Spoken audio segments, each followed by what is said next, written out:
Hello friends, and welcome to Escaping the Mouse with your host, me, Breck Roll. Alright, it's the third of 4 days of my weekend, and today we are going to actually get down to the point where we stain the shelves. So I've actually already pulled the shelves off the wall. Since I've drilled a bunch of holes into them, first thing I'm going to do is actually kind of sand everything up and get everything nice and smooth and pretty looking, so that when we stain it, it'll look good. Because once you do the staining, once you do the polyurethane coating, there isn't going to be any more sanding or cleaning up. So you got to make sure you get that done first. So that's where I'm going to start. So here are the 4 shelves that we're going to do. You can see, like, for instance, that one got a little bit of smuts on it, so we're going to have to clean that up.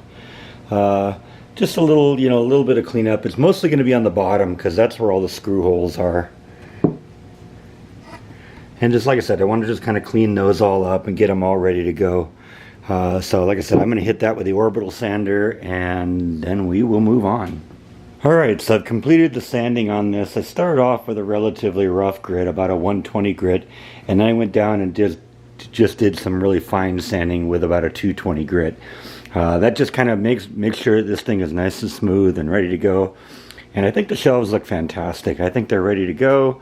So first thing I got to do is we got to get the shelves and get the wood ready to accept the stain. And one of the tricks that they recommend you do is take a damp rag and go over the wood before you do the staining, because that opens up the pores and allows the stain to get sucked deep into the wood, which gives you the most vivid colors.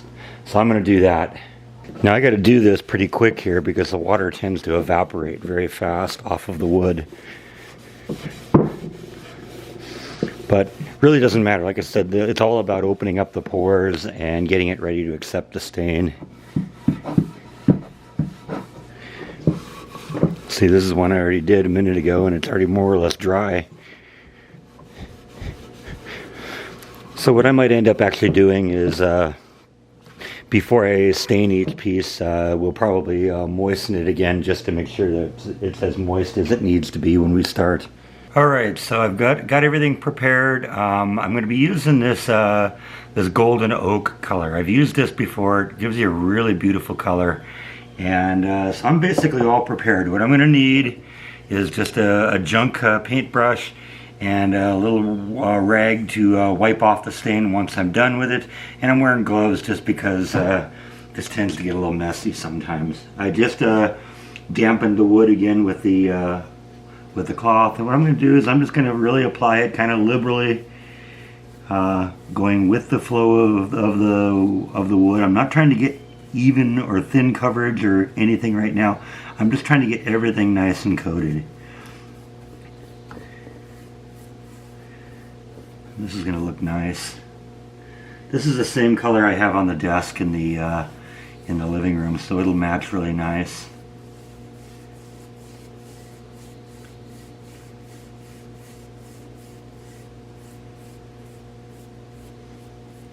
I tend to hate these really cheap brushes because they shed bristles really easy, but it doesn't really matter on this. This would be more of an issue if I was going to be doing some painting or something.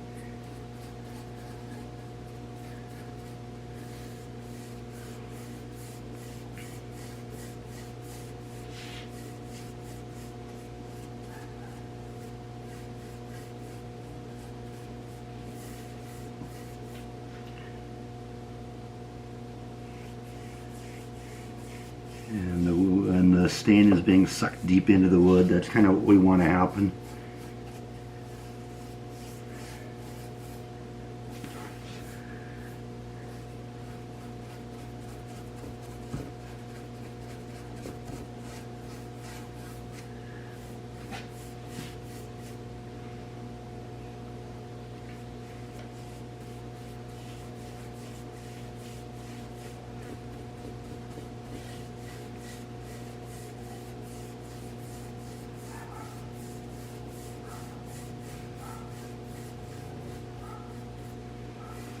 Giving this just a really good ample time to soak in.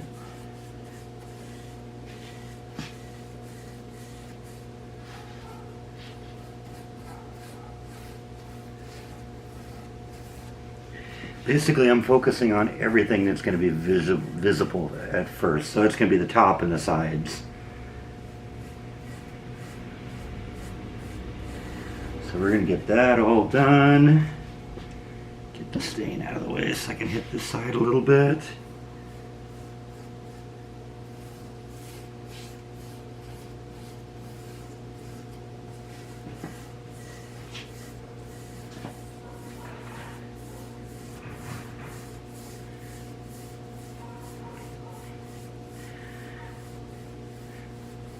Now the longer you let the stain stay on the wood, the kind of more deep color you'll get from it. So I'm actually kind of taking a little bit of extra time, just really coating everything really well, so we get a nice you know, sharp contrast in the stain. It looks really nice. I know it looks really dark right now, but it's going to lighten up when I wipe all the stain off of it.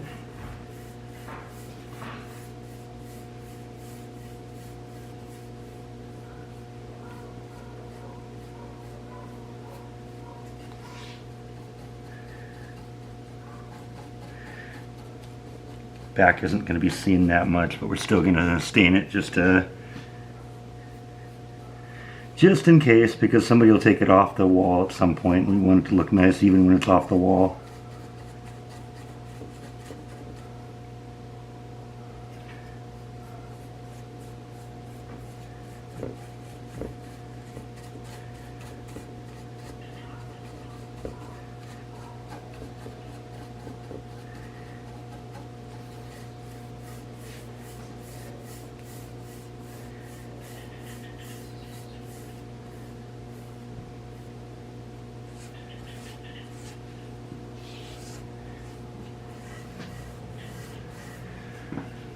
Alright, so now let's take our rag and we're just going to wipe off all the excess stain here.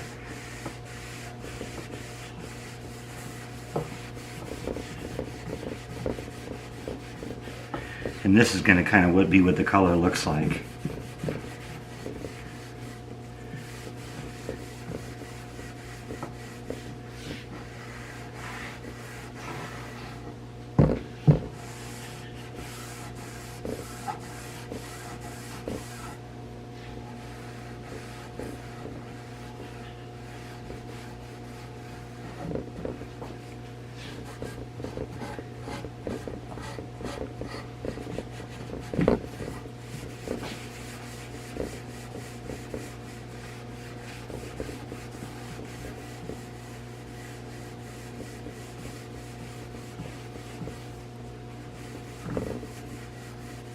So that's what it looked like before, and this is what it's going to look like now. And it looks nice, doesn't it? You get half a dozen coats of polyurethane coating on it, and this thing's going to look fantastic. So I'm going to flip this thing over, do the bottom, and I'm going to hit the rest of these, and then we'll come back and see what we can do next. All right, there we go. We got the 4 shelves painted, top and bottom. I think they're going to look pretty good. Yeah, no complaints. Just basically you want to go, you know, like I said, go back and forth, make sure the stain gets enough time to soak in a little bit, and then just wipe it off until it's clean. This is going to look fantastic when we get the polyurethane coating on this, because it's going to have a very glossy coat to it, and I love that, because that makes the wood just look really nice. So I gotta let this dry now for a little while, come back and wipe it off a little bit, because what's happening now is, since the stain has been kind of wiped off, it's kind of seeping back to the surface again a little bit from the pores. So I'll have to come back and wipe it off in a little bit, but it has to dry also before I can start putting the polyurethane on it. But that'll just take a little time, and we will pick up with that in a little bit. Alright, about an hour has passed. I've given these things an extra wipe down now. I think they're ready to go on to the next stage. Let's put on the polyurethane coating. Alright, so this is the acrylic coating I'm going to use. It's an oil-based acrylic coating that has a really high gloss feature. Now, to really get that gloss feature, you're going to have to do a number of coats. I expect we're going to be doing somewhere in the neighborhood of 6 coats, at least on the top, to make this thing look really good. It will start looking good after the first run, but but it'll just really pop once you get a large number of coats in there. So just like with the stain, I'm just going to apply it. I've got a new brush. I'm just going to apply it onto the surface here with the grain of the wood.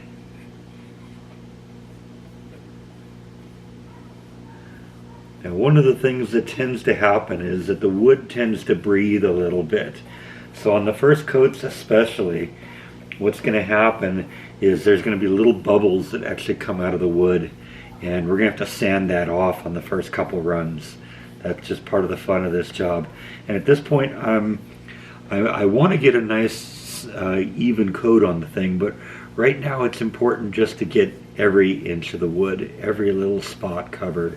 And so I'm not really looking to make it smooth yet. I'm just kind of getting the finish on there, covering every little spot. So what happens is once I get done with that, then I'll go back and forth on this and try and get a nice smooth coat. But for now, I just want to get the coverage.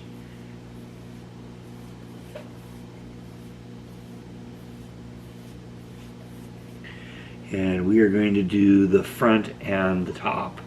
This is unlike the stain where you can, let it, you can wipe it off and then flip it over and do the other side. You can't really do that on this. You have to do one side at a time, and then let it dry and then go hit the underside. So we'll do that at a later date. And we're not going to do as many coats on the underside as we're going to do on the top. The top I want to look nice. The bottom, it's more just to protect the wood there. Okay, so I got a decent covering right now on the front, and now I'm just doing like a single stroke in one direction with the grain of the wood, just to make sure it's nice and smooth. And then I'm going to hit the side also.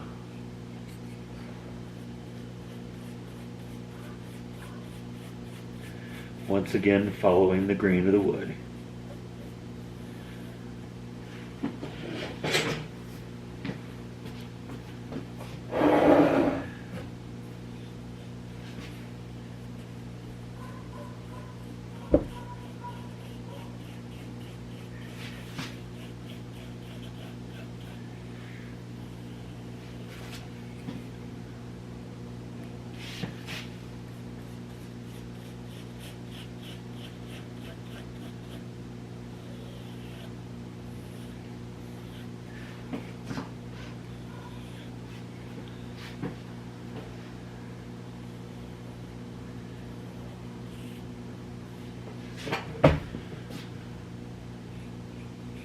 And I'm also doing the back, even though that won't be seen. That probably won't get the full number of coats either.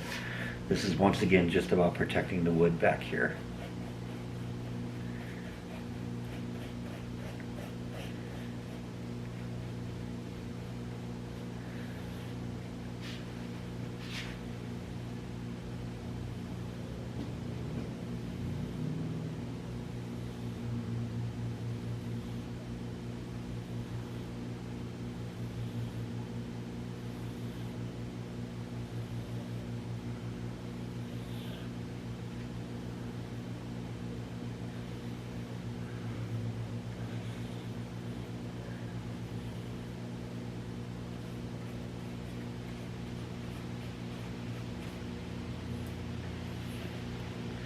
And that's how you do that. So we're going to just kind of put this aside now for a while, let it dry for a bit, probably an hour or so.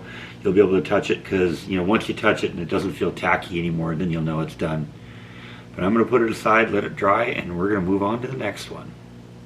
Alright, so I got the first coat on all 4 pieces. I know it looks a lot of glossy right now. It won't be this glossy actually when it's finished. It's going to take a couple shots to do that. The reason it's still wet, so it's kind of reflecting the light around a lot. But now what I need to do is let this dry for a little while. So basically I'm just going to go run a couple errands, and hopefully when we come back we'll be able to start with another coat on this.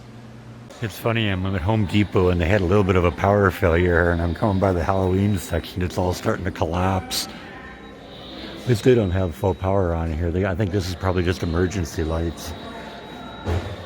It's just in here and all of a sudden the lights just went out. So Somebody was saying they were working on the power lines down the street. This must be the result of that. But yeah, this is Halloween now. Everything's deflated. In case you wanted to get a close look at this guy, now you can. Sounds like whatever company that is, they're in the dark too, because that sounds like their emergency generators are on.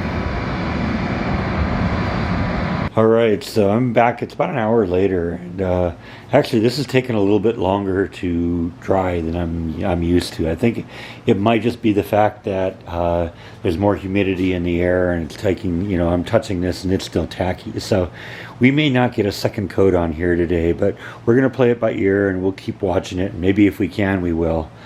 But if that's the case, I mean, if it takes a long time to dry like that and it still looks glossy like this, maybe I won't have to put 5 or 6 coats of this stuff on. Maybe this will work with just 1 or 2 coats. So we'll just have to see what it looks like. We're gonna give it a little bit more time to dry, but it's still looking good, so we're just gonna do what we're gonna do. And while I was at Home Depot, I was actually looking at parts to redo this thing. This is one method of doing it, just with a piece of 4x4 in the middle. But I actually found some stones that are designed where you put the stones in the corner and there's just little notches for the wood. And you put the wood in there and you nail it down with like some rebar or something like that, and you do it that way. I'm actually halfway thinking maybe I might do that, because I'm looking at this. This thing's pretty poorly constructed anyway. Look at that. Look at that corner right there. We could rebuild this one and just use the new material. And I think I definitely have enough room to have 2 of them up here. So that would be kind of cool. Maybe move this one a little closer to the shed here, and then I could have another one like next to it, like maybe right here, and still be able to get the lawnmower around, because see, that's kind of an important consideration also. All right, so it's been another hour, and these things are still a little tacky. It's getting better, but it's no way going to be near ready to be sanded tonight. So I think what I'm going to do is we're just going to let these things sit overnight, which means this is the end of our video today. So thank you as always for watching, and I will see you next time on Escaping the Mouse. Good night.